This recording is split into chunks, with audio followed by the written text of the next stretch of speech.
take a different approach that this House, this body, those that are sent up here to represent the American people, maybe we can look at it a little bit different and take a business approach to it. You see, I've been sitting literally at negotiations since I was 20 years old.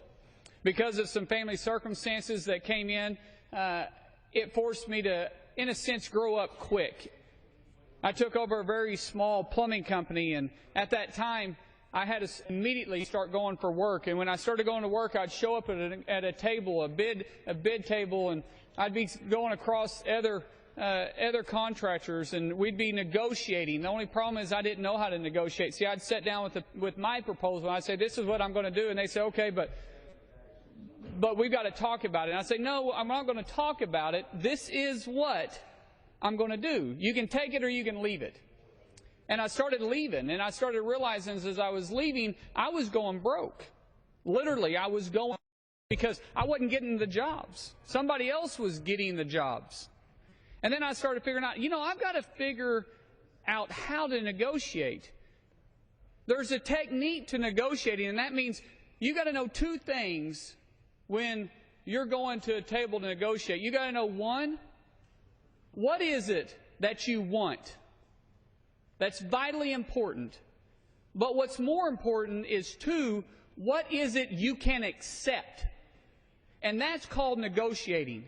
Of course, we always want everything, but we also got to know what we can accept. And if I never figured out how to accept that certain amount, I would have went flat broke. And what's going on with this country?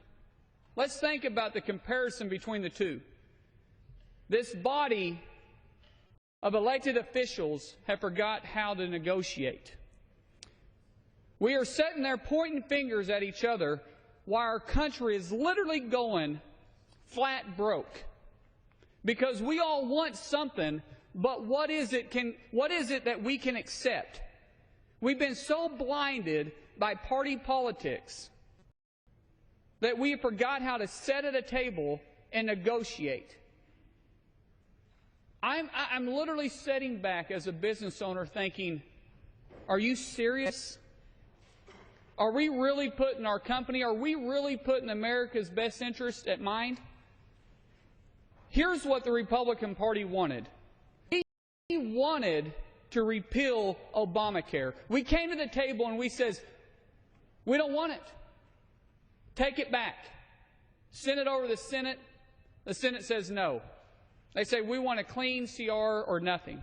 So we came back to the table and we negotiated among ourselves. Okay, let's delay it for 1 year. We know it's not ready for prime time. We know this thing's going to be disastrous. Let's delay this thing for 1 year. That's it. Send it over to the Senate, and the Senate said, no, we want a clean CR, or that's it. Then we decided, okay, let's at least delay the individual mandate, the penalty to the individual. That's the heart of this. Let's not penalize those individuals that can't afford it. Let's not penalize those individuals that this administration is constantly saying he's trying to protect. Let's not penalize them.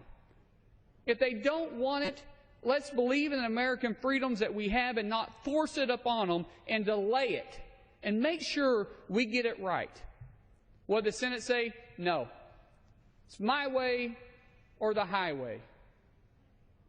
At the same time, our country is going flat broke. We have three legs of government. We have the House, we have the Senate, and we have the executive branch. But unfortunately, the executive branch is leading the Senate, and they're giving them their marching orders. And they won't even come to the table with us to negotiate, even though they're constitutionally bound by that. It says that if the House and the Senate can't come together, they're supposed to go to conference and talk it out. And the Senate says no. Who's losing here? Who's losing is the American people. That's who's losing. Why both sides are trying to figure out who's going to win. And we're playing with real people. We're playing with individuals' lives, and we think it's just politics. It's not just politics. We have to drop the labels, and we have got to figure out what is best for this country. If I never figure that out, I wouldn't be the largest plumbing service company in the state of Oklahoma today. I wouldn't employ over 120 people with just that one company. I wouldn't be that entrepreneur that is the backbone of this country. Instead, I would have been flat broke. There's lessons to be learned, and we're not. We're going backwards. It's time we stand up and do what's right for this country. It's time for the Senate to come to the table. Don't just tell us what you want. Tell us what you will accept, and let's start a conversation and let's negotiate. Thank you so much for yielding the time to me. It's such an honor to represent the great state of Oklahoma. Excellent.